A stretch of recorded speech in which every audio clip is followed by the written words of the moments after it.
اعوذ باللہ السمیع العلیم من الشیطان الرجیم بسم اللہ الرحمن الرحیم وسیق الذین اتقوا ربهم إلی الجنة زمرا حتی اذا جاؤوها وفتحت ابوابها وقال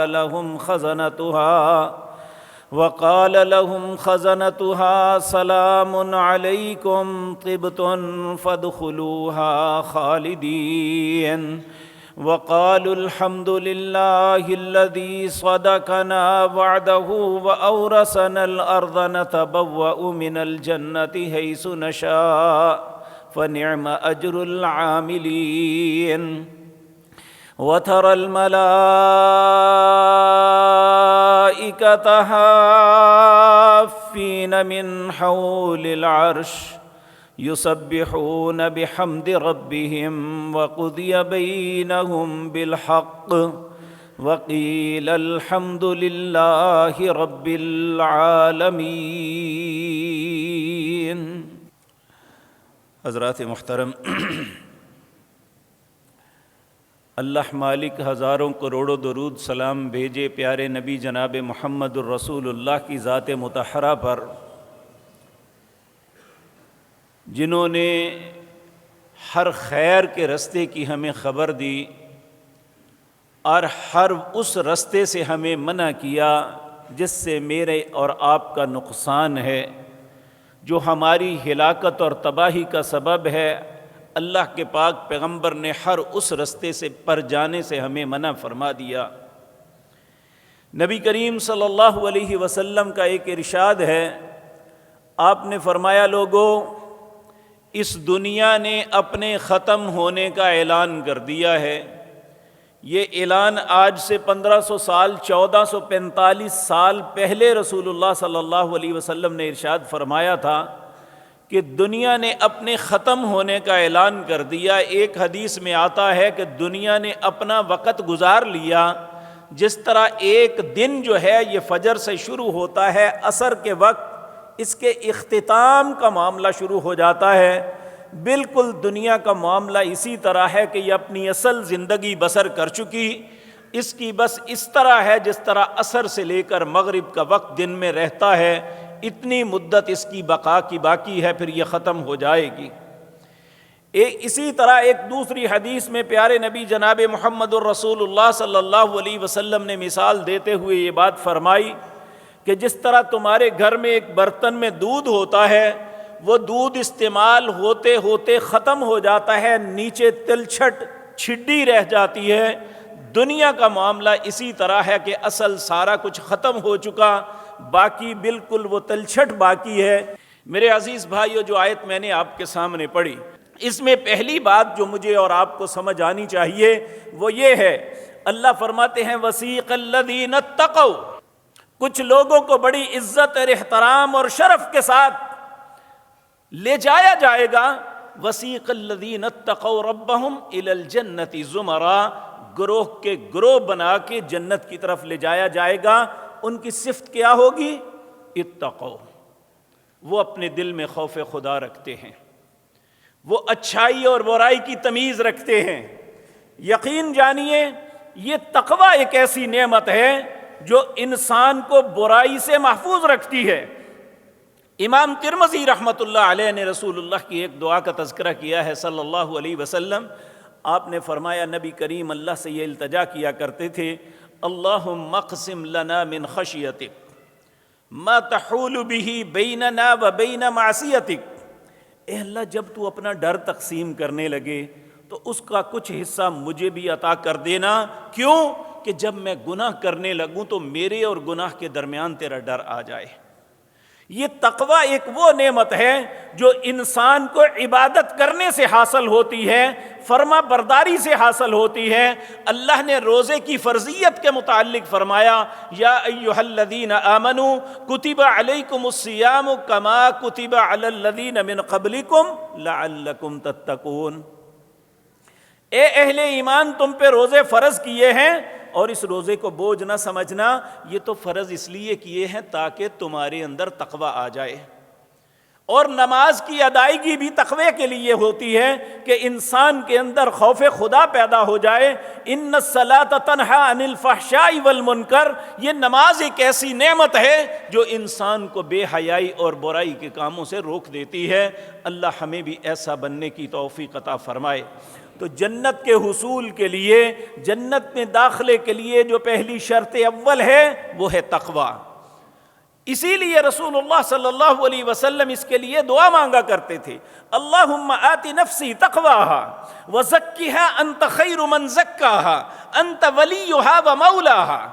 اے اللہ میرے نفس کو، میری جان کو متقی بنا دے، تقوی والا بنا دے۔ اللہم آت نفسی تقواها وزکها، اے اللہ میرے نفس کو پاک کر دے۔ خیر من زکاہا، تجھ سے بہتر صاف کرنے والا، پاک کرنے والا کوئی نہیں۔ انت ولیہا و مولاہا، اے اللہ میرا دوست بھی تو ہے اور میرا آقا بھی تو ہے، اس لیے تو مجھے کیا عطا کر دے؟ اللہم آت نفسی تقواہا، اے اللہ مجھے تقوی کی نعمت عطا فرما دے، کیونکہ تقوی ہی وہ چیز ہے، انسان خوف خدا ہی وہ چیز ہے، اور انسان کی پرہیزگاری ہی یہ چیز ہے جو اسے جنت میں داخلے کا ٹکٹ دلاتی ہے۔ تو کہا وسیق الذین اتقوا، وہ انہیں بڑے باعزت احترام کے ساتھ لے جایا جائے گا، کن کو؟ اتقوا، جو متقی ہیں۔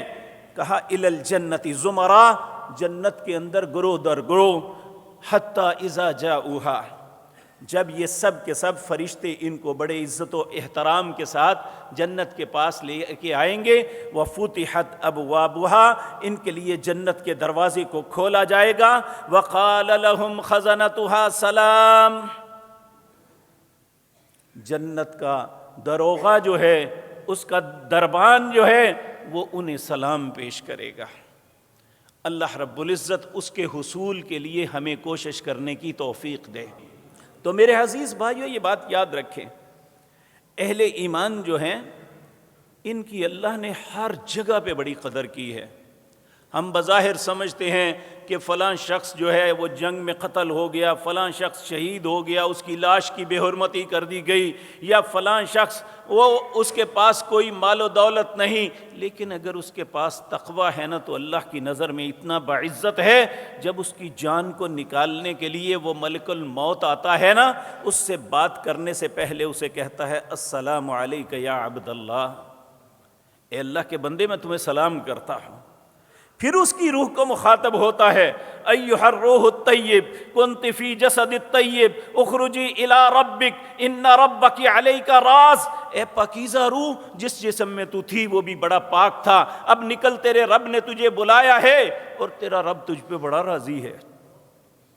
اللہ ہمیں بھی ایسا نصیب والا بنا دے۔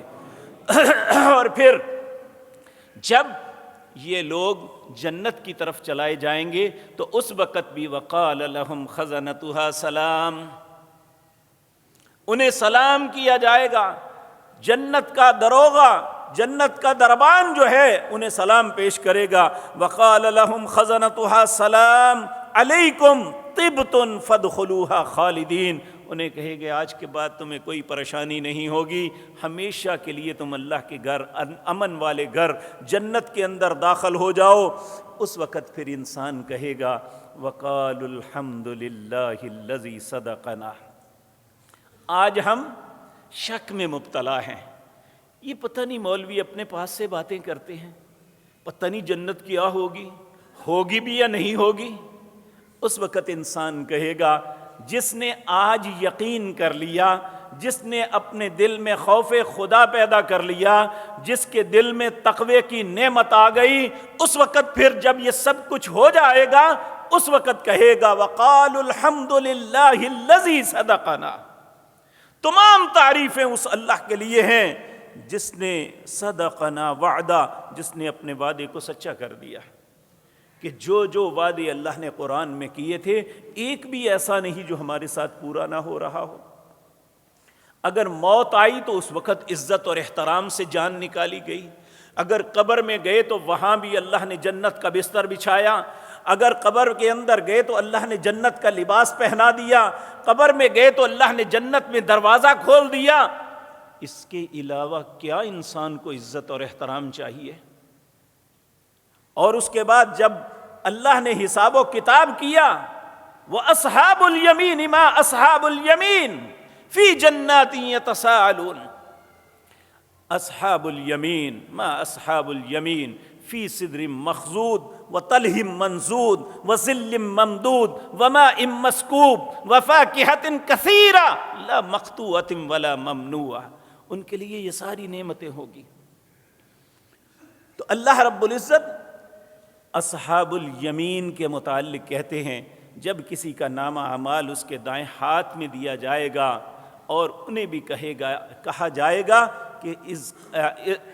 کہا جائے گا کہ تم پہ سلامتی ہو، تم نے اللہ کے حکموں کو پورا کیا، اللہ کے فرائض کو ادا کیا، اللہ کی منع کردہ چیزوں سے اپنے آپ کو باز رکھا، اور اس لیے تمہارے ساتھ یہ معاملہ ہو رہا ہے۔ اور میرے عزیز بھائیوں، جب انسان جنت میں چلا جائے گا اسے ہر نعمت میسر آئے گی، ہر نعمت ملنے کے بعد پھر اس کا رب اسے کہے گا سلام قولا من رب الرحیم، اے میرے بندے، میں تیرا رب ہوتے ہوئے تمہیں سلام پیش کرتا ہوں۔ کیوں؟ اس نے اپنی زندگی اللہ کے حکم کے مطابق گزاری ہوگی۔ اللہ ہمیں بھی ایسا نصیب والا بنا دے۔ تو اللہ رب العزت فرماتے ہیں وَقَالُوا الْحَمْدُ لِلَّهِ الَّذِي صَدَقَنَا وَعْدَهُ، وہ کہیں گے تمام تعریفیں اللہ کے لیے ہیں جس نے اپنا وعدہ سچا کر دکھایا، وَأَوْرَثَنَا الْأَرْضَ، اور اس نے ایسی زمین کا ہمیں وارث بنایا، نَتَبَوَّأُ مِنَ الْجَنَّةِ حَيْثُ نَشَاءُ، اس باغات کے اندر ہم جہاں چاہیں جائیں، جو چاہیں کریں، ہمارے لیے کوئی ممانعت نہیں ہے۔ فَنِعْمَ أَجْرُ الْعَامِلِينَ، اللہ کہتے ہیں جو عمل کرنے والے ہیں اس کا یہی بدلہ ہے۔ اس لیے ضروری امر یہ ہے کہ ہم یہ نہ سمجھیں کہ ہم عمل کریں یا نہ کریں جنت ہماری ہے، جنت کے لیے ہمیں عمل کرنا پڑے گا۔ تو اللہ رب العزت اسی طرح اللہ رب العزت فرماتے ہیں دوسرے مقام پہ، یہ سورۃ نبا ہے، 30واں پارہ ہے، اللہ فرماتے ہیں ان المتقین فی جنات وعیون، جو متقین ہیں ان کے لیے جنت باغات ہیں اور چشمے ہیں۔ دیکھیں دنیا کے اندر نا، اگر کوئی بہت بڑا حکمران ہے اور وہ کسی نہر کو اپنے محل سے گزار دے تو کہتے ہیں یار اس کا محل اتنا خوبصورت ہے۔ آپ نے لاہور یا گجرانوالہ میں بعض بستیوں نے کینال ویو کا نام دیا جاتا ہے کہ 7 کینال ہے اور اس کا ویو ہے اور اس کی خوبصورتی میں وہ نہر اضافہ کرتی ہے، جبکہ لوگوں نے نہر سے کچھ کھا پی نہیں لینا لیکن ایک فطرت ہے، اگر گھر کے قریب سے بھی نہر گزرتی ہو تو اس گھر کی خوبصورتی اور قیمت میں اضافہ ہو جاتا ہے، تو جنت کے ہر گھر میں نہر گزرتی ہوگی۔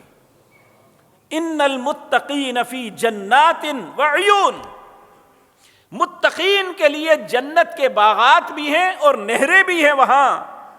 ادخلوها بسلام آمنین، جب وہ داخل ہوں گے انہیں کہیں گے تمہیں سلام ہے اور امن کے لیے ہمیشہ داخل ہو جاؤ، اب تمہیں کبھی کسی بدامنی کا سامنا نہیں کرنا پڑے گا۔ وَنَزَعْنَا مَا فِي صُدُورِهِمْ، آج ہم جو ہے سکے بھائی بھی ہوں تو دل میں مفادات کے خلاف کوئی بات ہو تو قدورت ہوتی ہے، چاہے وہ سکا بھائی ہے یا بہن ہے، رشتہ دار ہے یا دوست ہے، کسی کے ساتھ محبت اور کسی کے ساتھ بغض، لیکن جب انسان جنت میں قدم رکھ لے گا اللہ فرماتے ہیں وَنَزَعْنَا مَا فِي صُدُورِهِمْ مِنْ غِلٍّ، ان کے سینے میں جتنا بغض ہے اللہ سارا ختم کر دیں گے۔ اسے ہر آدمی اس طرح لگے گا جس طرح سب سے محبوب دوست میرا یہی ہے۔ وَنَزَعْنَا مَا فِي صُدُورِهِمْ مِنْ غِلٍّ إِخْوَانًا، جس طرح بہت محبت کرنے والے بھائی ہوتے ہیں جنت میں، اس طرح جنتی آپس میں ہوں گے۔ کہا عَلَى سُرُرٍ مُتَقَابِلِينَ، اللہ ان کے لیے تخت بچھائیں گے، ان کے اوپر تکیے ہوں گے اور ایک دوسرے کے آمنے سامنے بیٹھ کے محبت کے ساتھ ایک دوسرے کو دیکھیں گے۔ لا يمسهم فيها نصب، اس میں نہ تو کوئی تکلیف کبھی ہوگی، نہ انہیں کوئی مصیبت چھوئے گی۔ وما هم منها بمخرجین، اور نہ ہی کبھی جنت سے نکالے جائیں گے۔ آج دیکھیں انسان کتنا ہی سٹرانگ کام کر لے، اس کا سیٹ اپ جو ہے کتنا ہی مضبوط کیوں نہ ہو، لیکن دل میں اندیشہ ہوتا ہے کہ اللہ نہ کرے کوئی نقصان نہ ہو جائے، خدا نخواستہ آگ نہ لگ جائے، ہمارے پیسے نہ کہیں مر جائیں، ہمارا فلاں معاملہ نہ ہو جائے۔ جتنا مرضی مضبوط سیٹ اپ کسی کا ہو، اس کی فیکٹری ہے، اس کی زراعت ہے، اس کی ٹریڈنگ ہے، کچھ بھی ہے، دل میں خوف ضرور ہوتا ہے زوال نہ ہو، اس میں کوئی ایسا معاملہ نہ ہو جائے، لیکن اللہ فرماتے ہیں وہاں یہ سارے معاملے نکل جائیں گے، وہاں کبھی کوئی زوال نہیں ہوگا، وہاں کبھی نکالے نہیں جائیں گے، وہاں کبھی کوئی چیز نعمت چھینی نہیں جائے گی، جو نعمت دی ہیں ہمیشہ بڑھتی ہی رہیں گی۔ اس لیے جب وہ اتنی نعمت والی جگہ ہے تو اس کے حصول کے لیے ہمیں کوشش تو کرنی چاہیے نا۔ اگر ہم ایک فیکٹری لگاتے ہیں تو دن رات محنت کرتے ہیں کہ ہمارا سیٹ اپ جو ہے یہ چل جائے، اور نہ دن دیکھتے ہیں نہ رات دیکھتے ہیں، نہ آرام دیکھتے ہیں نہ کھانا پینا دیکھتے ہیں، کیوں کہ نظر آتا ہے کہ ہم نے یہ سیٹ اپ لگایا ہے، محنت کریں گے تو یہ سیٹ اپ جو ہے قائم ہو جائے گا اور ہماری زندگی آسودہ ہو جائے گی۔ تو میرے عزیز بھائیوں، اس زندگی کی آسودگی کے لیے ہم نہ دن دیکھتے ہیں نہ رات، کیا آخرت کی زندگی کے لیے ہمیں کوئی احساس نہیں کہ وہاں بھی رات کا کچھ حصہ ہم جاگ کے گزار لیں، اللہ کی بارگاہ میں کھڑے ہو کے اس سے کچھ مانگ لیں، اپنی خطاؤں کی معافی ہی مانگ لیں۔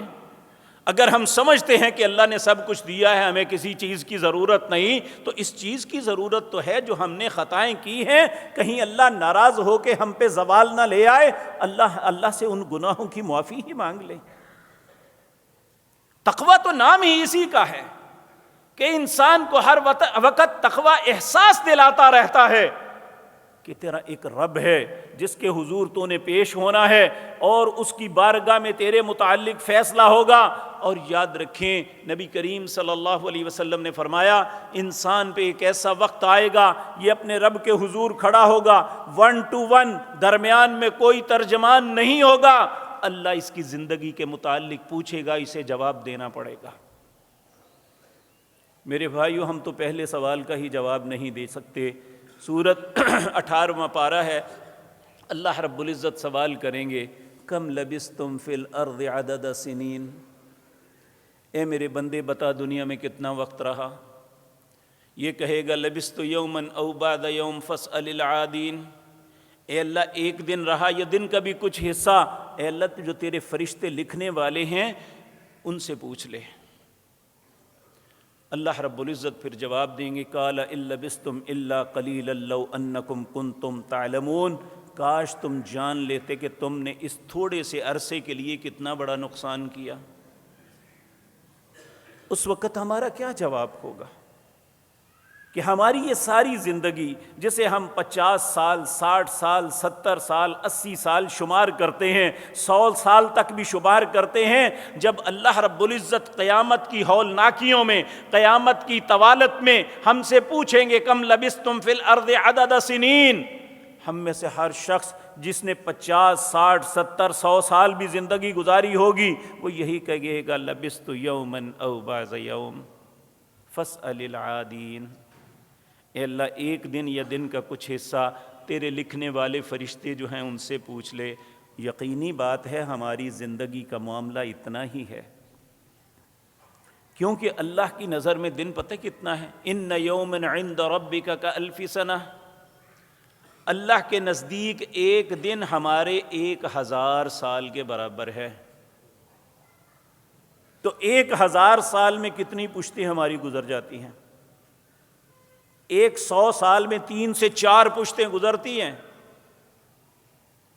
تو اگر بڑے محتاط اندازے سے لگائیں تو 30 سے 35 پشتیں جو ہیں 1000 سال میں گزر جاتی ہیں، تو ہماری زندگی کا دورانیہ کتنا ہے؟ اور اس کا احساس انسان کو اس وقت ہوگا جب اس کی زندگی کی ڈور کٹ رہی ہوگی۔ اس وقت اللہ رب العزت اس کا نقشہ بتاتے ہیں ہمیں کہ انسان جب دنیا سے جاتا ہے تو اس وقت اس کی کیفیت کیا ہوتی ہے۔ 18واں پارہ ہی ہے، اللہ فرماتے ہیں حتی اذا جاء احدکم الموت، جب کسی بھی بندے کی موت کا وقت آتا ہے، قال ملک الموت اس کے سامنے آ کے بیٹھ گیا اس کی جان کو نکالنے کے لیے، ابھی جان نکالی نہیں، یعنی اس کے سامنے سارا سیٹ اپ تیار ہو گیا، فرشتے آ گئے، جنت اور جہنم کے فرشتے اپنا اپنا لباس لے کے آ گئے، اور ملک الموت بھی آ گیا، تو اللہ فرماتے ہیں قال رب ارجعون، پھر یہ منتیں شروع کر دے گا اللہ کی، اے اللہ ایک دفعہ واپس لوٹا دے۔ بھئی کیا کرے گا واپس جا کے؟ کہتا ہے لعلی اعمل صالحا، کہ میں جا کے کچھ اچھے کام کر لوں، فیما ترکت جو چھوڑ آیا۔ تو اللہ رب العزت کا جواب ہوگا اس وقت کلا، اب یہ نہیں ہو سکتا۔ جب وہ بار بار اصرار کرے گا تو اللہ رب العزت فرمائیں گے انہا کلمۃ ہوا قائلھا، تیرے کہنے کی بات ہے، کہتا رہے، ادھر اس کی جان نکلے گی، وَمِن وَرَائِهِمْ بَرْزَخٌ إِلَى يَوْمِ يُبْعَثُونَ، اس کے اور دنیا کے درمیان ایک پردہ حائل کر دیا جائے گا، برزخ آ جائے گا، جب تک قیامت قائم نہیں ہوگی وہ پردہ نہیں کھلے گا۔ پچھلوں کو نہیں پتہ ہوگا ہمارے والد محترم، ہماری والدہ، ہمارا بھائی، ہمارا چچا، ہمارا ماموں، ہمارا خالو، ہمارا پھپھا، اس کا کیا حال ہے، قبر میں اس کے ساتھ کیا بیت رہی ہے، وہ نہ اپنے حالات بتا سکے گا کسی کو۔ فَلَمَّا قَالَ رَبِّ ارْجِعُونِ لَعَلِّي أَعْمَلُ صَالِحًا فِيمَا تَرَكْتُ كَلَّا إِنَّهَا كَلِمَةٌ هُوَ قَائِلُهَا وَمِن وَرَائِهِمْ بَرْزَخٌ إِلَى يَوْمِ يُبْعَثُونَ۔ فَإِذَا نُفِخَ فِي الصُّورِ، جب قیامت کے لیے نفخہ پھونکا جائے گا، فَلَا أَنْسَابَ بَيْنَهُمْ، پھر کسی کو نہیں پوچھا جائے گا تیرا نسب کیا ہے، کس خاندان سے تعلق تھا، کس کا بیٹا تھا، کس کا باپ تھا۔ فَلَا أَنْسَابَ بَيْنَهُمْ يَوْمَئِذٍ وَلَا يَتَسَاءَلُونَ، اور نہ اس سے یہ سوال کیا جائے گا تم نے یہ کام کیوں کیا یا کیوں نہیں کیا۔ اس وقت یہ ہوگا وَإِنَّمَا تُوَفَّوْنَ أُجُورَكُمْ، جو کچھ کیا تھا اب اس کا بدلہ لے لے۔ میرے بھائیو، کسی سے جا کے پوچھنے کی ضرورت نہیں، میں اپنے دل سے پوچھ لوں، آپ اپنے دل سے پوچھ لیں، میں کیا کر رہا ہوں اور اس کا بدلہ کیا ہو سکتا ہے۔ کسی کے فتوے پہ نہ جائیں۔ اللہ نے جنت اور جہنم کسی کے ہاتھ میں نہیں پکڑائی کہ وہ کسی کو جنت میں داخل کر دے یا کسی کو نہ کرے۔ اللہ نے ایک قانون اور اصول بتایا ہے، وہ اصول میرے لیے بھی وہی ہے، آپ کے لیے بھی وہی ہے۔ اللہ رب العزت نے اس اصول کے تحت چلنا ہے۔ وَلَن تَجِدَ لِسُنَّتِ اللَّهِ تَبْدِيلًا، اللہ کے طریقے کبھی تبدیل نہیں ہوتے۔ یہ نہیں کہ ایک قانون میرے لیے اور ہو اور آپ کے لیے اور ہو، ایسا نہیں ہو سکتا۔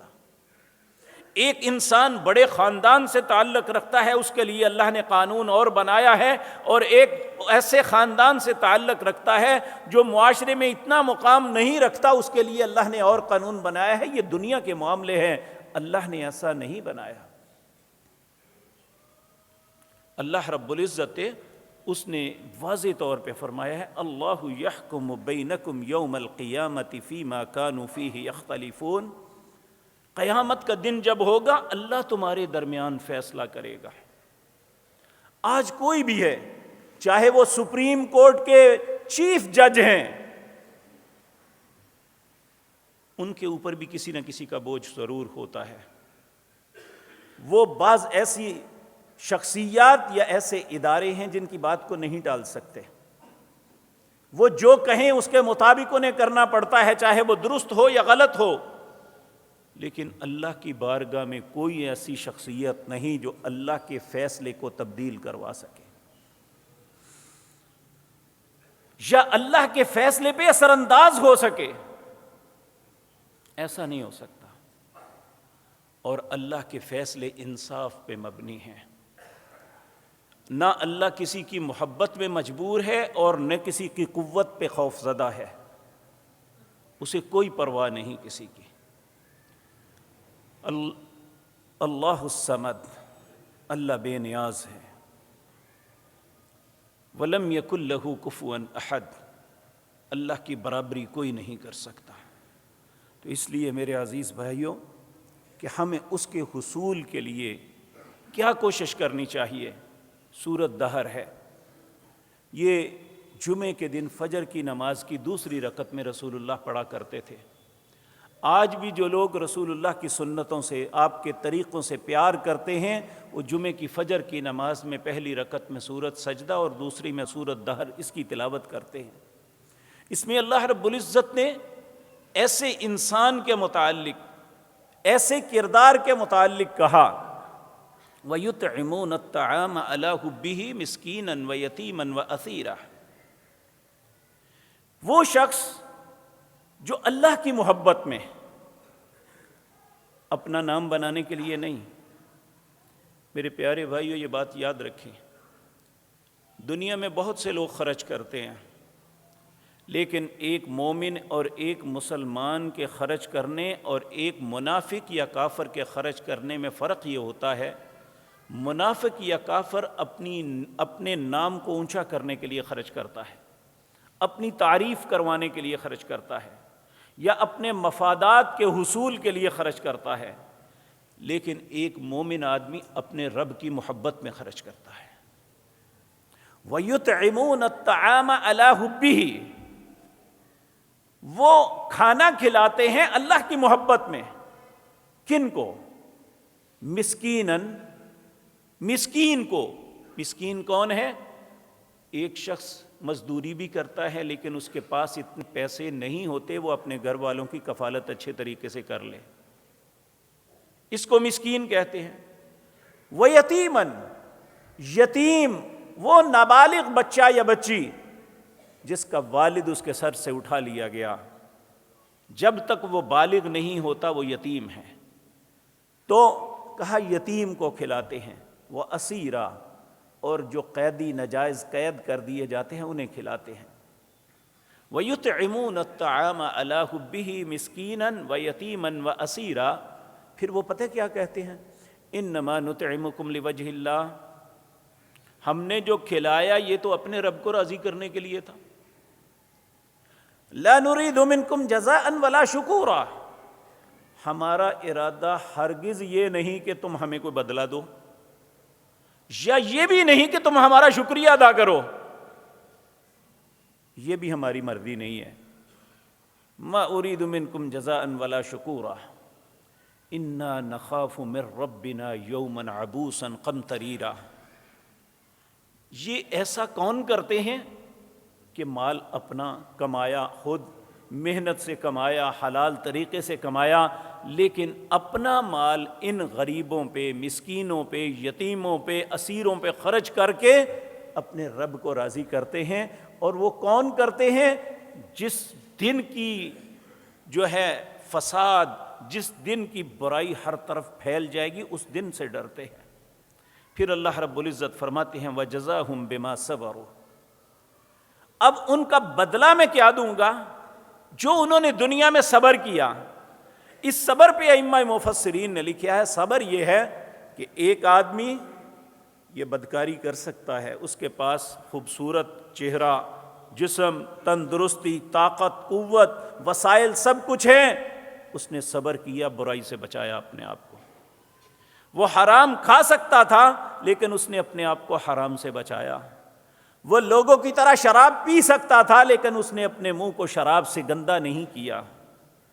وہ لوگوں کی طرح لوگوں کو گالیاں نکال سکتا تھا لیکن اس نے اپنی زبان کو نہیں کھولا، اچھا کلمہ ہی دوسرے کو کہا ہے۔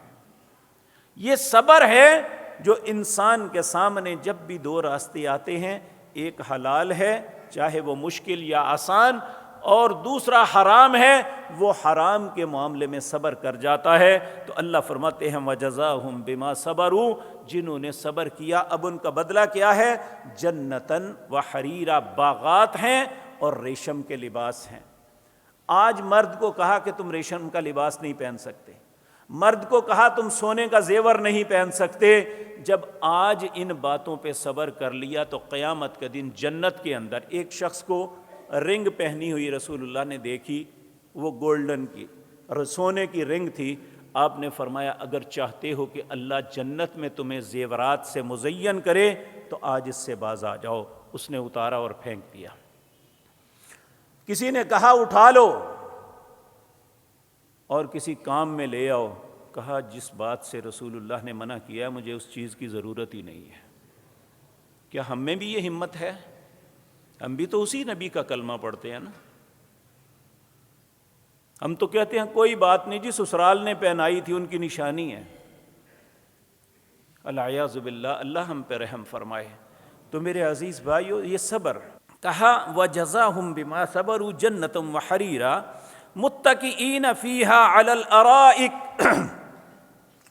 وہاں تختوں پہ بیٹھے، تکیوں پہ ٹیک لگائے بیٹھے ہوں گے. لا يرون فیہا شمسا ولا زمحریرا، اس جنت کے اندر نہ تو سخت دھوپ ہوگی اور نہ ہی سخت سردی ہوگی. درمیانہ موسم، جو آئیڈیل موسم ہوتا ہے انسان کے لیے، جس میں نہ گرمی ہے نہ سردی ہے، اللہ فرماتے ہیں نہیں ہوگا. وَدَانِيَةً عَلَيْهِمْ ظِلَالُهَا، ان کے اوپر گہرے سائے ہوں گے. نبی کریم صلی اللہ علیہ وسلم نے فرمایا جنت کا ایک درخت، اس کا سایہ اتنا لمبا ہوگا کہ ایک گھوڑ سوار اپنے گھوڑے کو 100 سال تک بگاتا رہے تو جہاں پہنچے گا جنت کے درخت کا سایہ وہاں پہ بے ختم نہیں ہوگا. اللہ اکبر. اللہ رب العزت اس کو، جس نے دنیا میں صبر کیا، دنیا میں اپنے نفس پہ کنٹرول کیا، اپنی خواہش کا پجاری نہیں بنا، شیطان کے کہے پہ نہیں چلا، حرام و حلال کی تمیز کرتا رہا، اللہ کے فرائض کو پورا کرتا رہا. وَجَزَاهُمْ بِمَا صَبَرُوا جَنَّةً وَحَرِيرًا مُتَّكِئِينَ فِيهَا عَلَى الْأَرَائِكِ لَا يَرَوْنَ فِيهَا شَمْسًا وَلَا زَمْحَرِيرًا وَدَانِيَةً عَلَيْهِمْ ظِلَالُهَا، ان کے اوپر سائے گہرے کر دیے جائیں گے.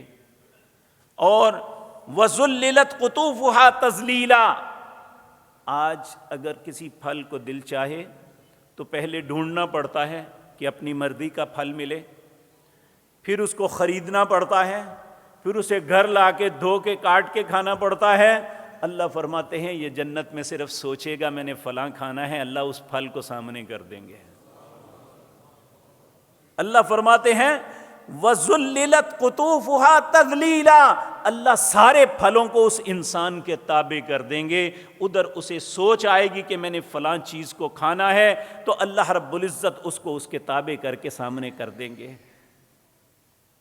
تو میرے بھائیوں، دنیا میں تو ایسا کوئی بھی نہیں ہے کہ جسے ایسے انداز میں چیز مل جائے، چاہے وہ دنیا میں کتنی نعمتوں سے مزین کیوں نہیں ہے، اللہ نے اسے کتنے ہی مال و دولت سے کیوں نہیں نوازا، اسے کوشش کر کے اپنی مرضی کا پھل لانا پڑتا ہے. لیکن جنت ایسی چیز ہے وَذُلِّلَتْ قُطُوفُهَا تَذْلِيلًا. پھر آگے وَيُطَافُ عَلَيْهِمْ بِآنِيَةٍ مِّن فِضَّةٍ. آج نبی کریم صلی اللہ علیہ وسلم نے فرمایا کبھی بھی چاندی اور سونے کے برتن میں نہیں پینا، کیونکہ یہ سامان تمہارے لیے اللہ نے جنت میں بنایا ہے. دنیا میں اس فخر کو نہ کرنا.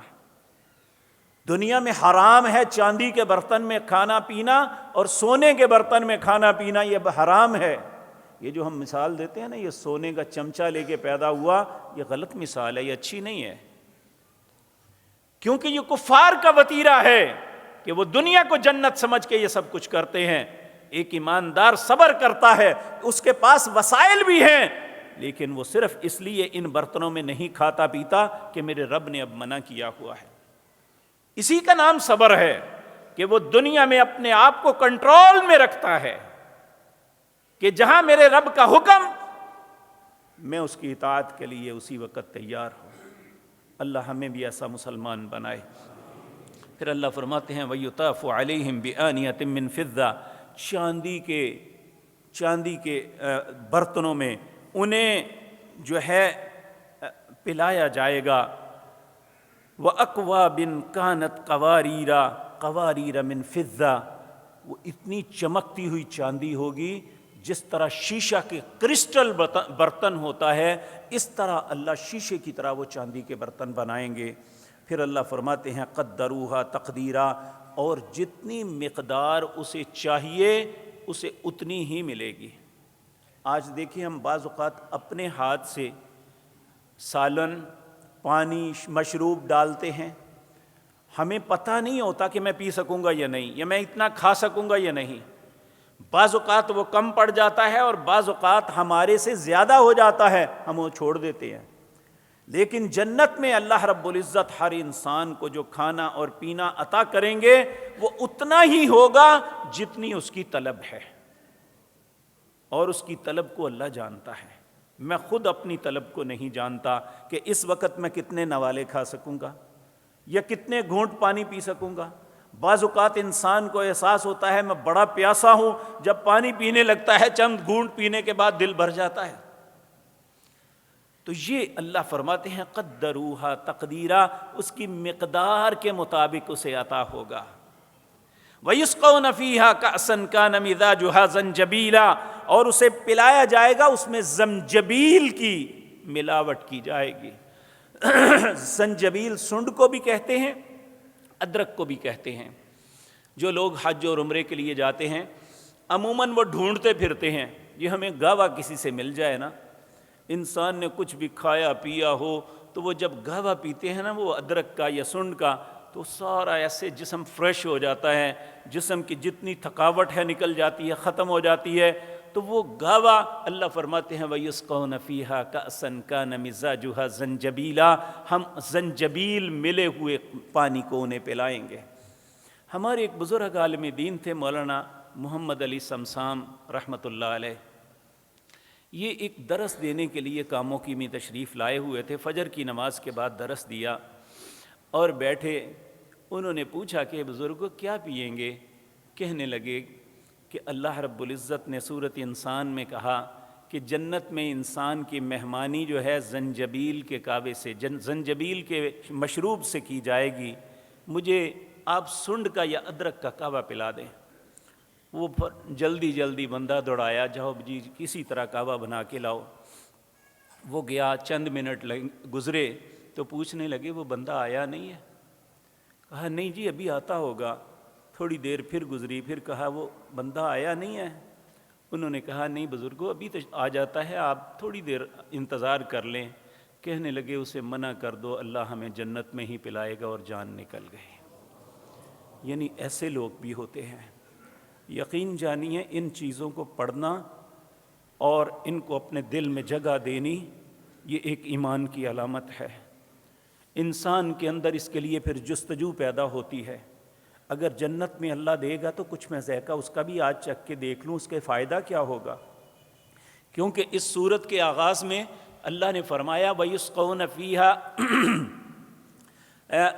اللہ رب العزت کافور ملا پانی پلائیں گے۔ کافور جو ہے یہ ٹھنڈک کا احساس دیتا ہے، اور یہ جو زنجبیل ہے یہ انسان کے جسم کو راحت اور تازگی اور گرمی اور گرمائش پہنچاتا ہے۔ اللہ دونوں قسم کے مشروب انہیں عطا کریں گے، اللہ ہمارے نصیب میں بھی فرما دے۔ کہا عیناً فیہا تسمی سلسبیلا، یہ ایک ایسا چشمہ ہے جس کا نام میں نے سلسبیل رکھا ہوا ہے۔ سلسبیل کا مطلب ہے مسلسل بہنے والا، جو ایک لمحہ بھی نہیں رکتا۔ میں نے اس کا نام سلسبیل رکھا ہوا ہے۔ وَيَطُوفُ عَلَيْهِمْ وِلْدَانٌ مُخَلَّدُونَ، وہاں ایسے غلام جو ہیں یہ سارے سرو کر رہے ہوں گے، اہل جنت کی خدمت میں معمور ہوں گے۔ اللہ فرماتے ہیں اگر تو ان کی طرف دیکھے گا تو ایسے نظر آئیں گے جیسے موتی بکھرے ہوئے ہیں۔ تو اللہ رب العزت فرمائے ہیں وَإِذَا رَأَيْتَ ثَمَّ رَأَيْتَ نَعِيمًا وَمُلْكًا كَبِيرًا، جب تم اپنی پراپرٹیز جو اللہ نے تمہیں عطا کی جنت میں، جس کے تمہیں وارث بنایا گیا، جب انہیں دیکھو گے تو کیا احساس ہوگا؟ وَإِذَا رَأَيْتَ ثَمَّ رَأَيْتَ، جب تم اپنی پراپرٹی، اپنی جگہ کو، اپنے انعامات کو دیکھو گے تو ثَمَّ رَأَيْتَ نَعِيمًا وَمُلْكًا كَبِيرًا، تو پھر تم بہت سی نعمتیں اور اپنے آپ کو سمجھو گے میں بہت بڑی بادشاہت کا مالک بنا دیا گیا ہوں۔ اللہ اکبر۔ تو عالیہم ثیاب سندس خضر و استبرق، اللہ رب العزت سبز رنگ کے ریشمی، باریک ریشم کے اور موٹے ریشم کے لباس پہنائیں گے۔ وحلوا اساور من فضہ وسقاہم ربہم شرابا طہورا، اور اللہ تمہیں چاندی کے زیورات پہنائے گا اور شرابا طہورا، پاکیزہ پلانا پلائے گا۔ ان ھذا کان لکم جزاء، اے حضرت انسان یہ تیرا بدلہ ہے، وَكَانَ سَعْيُكُمْ مَشْكُورًا، دنیا میں جنت کے حصول کے لیے جو کوشش کی اللہ نے اس کے شکریہ کے طور پہ یہ ساری ملکیت تمہیں عطا فرما دی ہے۔ تو اللہ رب العزت ہمیں بھی ایسا بننے کی توفیق عطا فرمائے۔ ایک خاتون نبی کریم صلی اللہ علیہ وسلم کے پاس آئی اور اس نے سوال کیا، یا رسول اللہ میرے لیے دعا فرمائیں، اللہ مجھے بھی جنت میں لے جائے۔ تو نبی کریم صلی اللہ علیہ وسلم نے ازراہ تفنن فرمایا، جنت میں کوئی بوڑھا نہیں جائے گا۔ اس نے تو رونا شروع کر دیا۔ تو نبی کریم صلی اللہ علیہ وسلم نے فرمایا، میں رونا، جنت میں جب کوئی داخل ہوگا، یدخل اہل الجنت جنت الجنت جردن و مردن مکحلین ابناء 30 او 33 سنہ، کہ سب کے سب آپ دیکھیں آج ہم شیو کرواتے ہیں، نبی کریم صلی اللہ علیہ وسلم نے فرمایا آج اللہ کا حکم مان لو، کل قیامت کے دن جب اللہ جنت میں داخل کرے گا تو اس طرح ہوگا جس طرح وہ نوخیز نوجوان جس کی صرف یہاں پہ تھوڑے سے بال اگے ہیں، اس کا چہرے پہ بڑی تازگی ہوتی ہے، اس طرح اللہ تمہارے چہروں کو کر کے 30 یا 33 سال کی عمر میں جس طرح جوان ہوتا ہے اس طرح تمہیں جنت میں داخل کرے گا۔ یعنی بوڑھے آدمی بھی جوان ہو جائیں گے، باپ بیٹا پوتا پڑپوتا سب ایک ہی عمر میں جنت میں نظر آئیں گے۔ اللہ رب العزت ہمارے نصیب میں کر دے۔ تو میرے بھائیوں، اللہ رب العزت نے جنت میں جانے کے لیے جو ہمیں رستہ بتایا وہ کیا ہے؟ سب سے پہلی بات ایمان باللہ، انسان کا اللہ پہ ایمان ہو غیر متزلزل، کہ وہ میرا مالک ہے، وہ میرا خالق ہے، وہ میرا رازق ہے، میرے پاس جو کچھ ہے اسی کی عطا ہے۔ آپ محنت میں اور آپ کرتے ہیں، لیکن یاد رکھیں اس محنت کو پھل وہ لگاتا ہے۔ اگر وہ نہ لگائے، ہم کتنے جوڑوں کو دیکھتے ہیں ڈاکٹرز نے بڑے بڑے ان کے ٹیسٹ کیے ہوتے ہیں، لیکن ان کے ہاں اولاد نہیں ہوتی، کون ہے جو نہیں ہونے دیتا؟ اور کتنے ہی کمزور اور نحیف ہیں جن کے گھر میں لائنیں اولادوں کی لگی ہوتی ہیں۔ محنت انسان کرتا ہے، اس میں کوئی شک نہیں، محنت کا حکم ہے، لیکن اس محنت کا پھل اللہ دیتا ہے۔ سب سے پہلی بات ہمارا اپنے رب پہ غیر متزلزل ایمان ہونا چاہیے کہ میں اس کا بندہ ہوں۔ عبد غلام کو کہتے ہیں، یا اللہ ہمارا معبود ہے، میں اس کی عبادت کرنے والا ہوں، وہ میرا مالک ہے، میں اس کا غلام ہوں، میں اس کے حکم کا پابند ہوں، میں اس کے حکم کے خلاف ایک قدم بھی نہیں اٹھا سکتا۔ جب بندے کی یہ سوچ ہو جائے کہ میں اپنے رب کا غلام ہوں، میں اپنے رب کا بندہ ہوں، میں نے اس کے حکم کے مطابق چلنا ہے، تو یہی تو ایمان ہے۔ ایمان صرف زبان سے کلمہ کہنے کا نام تو نہیں ہے۔ ایمان جب تک انسان کے کردار میں نظر نہ آئے۔ سورۃ حجرات میں ایک آتا ہے واقعہ کہ نبی کریم کی خدمت میں کچھ دیہاتی آئے اور انہوں نے کلمہ پڑھا تو کہنے لگے قالت الاعراب آمنا، ہم ایمان لے آئے جی، ہم ایمان لے آئے۔ تو اللہ نے آیت نازل فرما دی کلن تؤمنوا، ابھی تم ایمان نہیں لائے، ولیکن قولوا اسلمنا، یہ کہہ سکتے ہو کہ اسلام میں داخل ہو گئے، ولما يدخل الایمان فی قلوبکم، ایمان تو اس وقت ہوگا جب یہ تمہارے دل میں داخل ہو جائے، یعنی دل سے مان لو۔ وَلَمَّا يَدْخُلُ الْإِيمَانُ فِي قُلُوبِكُمْ وَإِن تُطِيعُوا اللَّهَ وَرَسُولَهُ لَا يَلِتْكُم مِّنْ أَعْمَالِكُمْ شَيْئًا، تمہاری ہر زندگی کے ہر معاملے میں اللہ اور اس کے رسول کی فرما برداری نظر آنی چاہیے، اور اس معاملے میں تمہیں کبھی متردد نہ دیکھوں۔ یہ ہے ایمان۔